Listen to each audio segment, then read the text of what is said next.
পাশাপাশি নজর রাখবো বজবজের দিকে। বজবজে নাবালিকাকে বাড়ি থেকে নিয়ে গিয়ে যৌন নির্যাতনের অভিযোগ, আগ্নেয়াস্ত্র দেখিয়ে হুমকি দেওয়ার অভিযোগ সামনে এসেছে। বজবজের নস্কর পাড়া এলাকার ঘটনা এটি।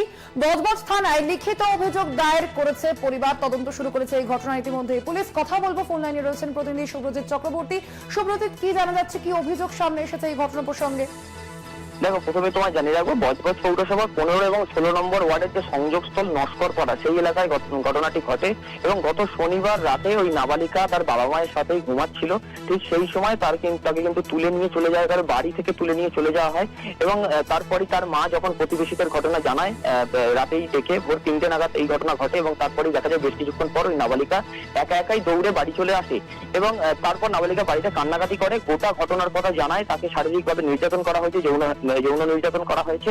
এবং তার শরীরে কিন্তু আঘাতের চিহ্ন রয়েছে বলে যারা প্রতিবেশী তারা বলছেন, মুখে আঁচড়ের দাগ রয়েছে। পাশাপাশি তোমায় জানিয়ে রাখবো, নাবালিকাকে এটাও হুমকি দেওয়া হয় যে, যেটা অভিযোগ, যে আগ্নেয়াস্ত্র দেখিয়ে যে এই ঘটনার কথা যেন সে কাউকে না জানায়, তাহলে কিন্তু গুলি করে দেওয়া হবে।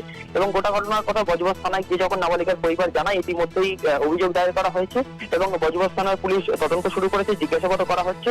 এর পাশাপাশি তোমায় জানাবো, গতকাল যখন নাবালিকাকে হাসপাতালে নিয়ে যাওয়া হয় স্বাস্থ্য পরীক্ষার জন্য, তখন কিন্তু নাবালিকার মাকে প্রশ্ন করা হলে তিনি কোনো উত্তর দেননি। তবে পুলিশ কিন্তু আমাদের বাধা দিতে থাকে। এবং যেটা তোমায় জানাবো, যে ফাঁড়ি চত্বরের মধ্যেই এক শ্রেণীর সংবাদ মাধ্যম তারা ছবি করছে নাবালিকার বা নাবালিকার মায়ের, তখন কিন্তু তাদের বাধা দেওয়া হচ্ছে না। কিন্তু যখন স্বাস্থ্য পরীক্ষার জন্য হাসপাতালে নিয়ে যাওয়া হয় নাবালিকাকে বা নাবালিকার মাকে, তখন আমরা নাবালিকার মাকে যখন প্রশ্ন করি, তখন কিন্তু পুলিশ কিন্তু আমাদের বাধা দেয়, পুলিশি বাধার সম্মুখীন হতে হয় আমাদের। সেক্ষেত্রে পরিবারের পক্ষ থেকে কি কারোর বিরুদ্ধে অভিযোগ করা হচ্ছে? দেখো, একেবারে পরিবারের পক্ষ থেকে যেটা বলা হচ্ছে, যে একজন অজ্ঞাত পরিচয় ব্যক্তি, তিনি ওই যে নাবালিকা মেয়ে রাতে তার মুখ চেপে একেবারে তাকে বাড়ি থেকে তুলে নিয়ে চলে যায়। তারা তাকে চেনেন না, নাবালিকার পরিবার কিন্তু তাকে কোনোভাবেই চেনেন না। এবং তুলে নিয়ে চলে যাওয়ার পরে যে জায়গায় ঘটনা ঘটে, যেটি ঘটনাস্থল, একটি ঘরে তাকে নিয়ে যাওয়া হয়। সেই ঘর কিন্তু ইতিমধ্যেই পুলিশের পক্ষ থেকে যারা সিভিক পুলিশ বা পুলিশের পিকেট বসানো হয়েছে এবং তালা দেওয়া অবস্থায় রয়েছে। এই ঘটনায় কি কাউকে সন্দেহ করছে তারা?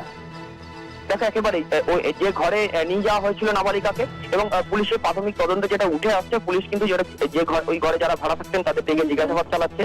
এবং নাবালিকাকেও জিজ্ঞাসাবাদ চালানো হচ্ছে, নাবালিকার পরিবারকেও জিজ্ঞাসাবাদ করা হচ্ছে যে সে কাউকে চিনতে পারছে কিনা। এবং ইতিমধ্যেই গতকালই কিন্তু দু একজনকে জিজ্ঞাসাবাদ করেছে বজবজ থানার পুলিশ। একদমই, ধন্যবাদ তোমায়। আমরা কথা বলছিলাম, ফোন লাইনে ছিলেন প্রতিনিধি সুব্রজিৎ চক্রবর্তী। আপনাদের জানিয়ে রাখি, বজবজে নাবালিকাকে বাড়ি থেকে নিয়ে গিয়ে যৌন নির্যাতনের অভিযোগ, আগ্নেয়াস্ত্র দেখিয়ে হুমকি দেওয়ার অভিযোগ সামনে এসেছে। বজবজের নস্কর পাড়া এলাকার ঘটনা এটি। এবং